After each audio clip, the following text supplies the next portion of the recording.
தமிழர்களின் வரலாற்று தொட்டிலான கீழடி அமைந்திருக்கும் சிவகங்கை மாவட்டம் சுமார் 2600 ஆண்டுகால நாகரிகத்தை தன் மடியில் தாங்கி நிற்கிறது.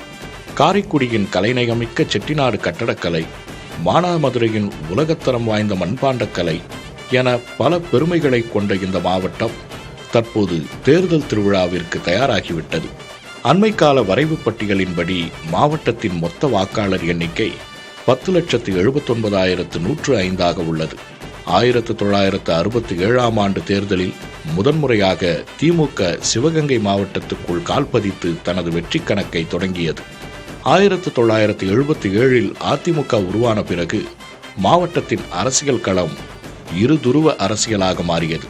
1977, 1984 மற்றும் 1991 ஆகிய ஆண்டுகளில் நடைபெற்ற தேர்தல்களில் அதிமுக இங்கு வலுவான வெற்றிகளை பதிவு செய்தது.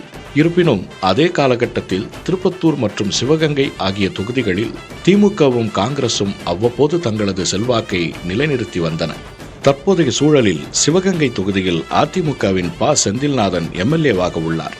இத்தொகுதி ஒரு காலத்தில் இந்திய கம்யூனிஸ்ட் கட்சியின் கோட்டையாக திகழ்ந்தது. காரைக்குடி தொகுதியில் காங்கிரசும், திமுகவின் கோட்டையாக கருதப்படும் திருப்பத்தூரில் அமைச்சர் KR பெரியகருப்பனும் பிரதிநிதித்துவப்படுத்துகின்றனர்.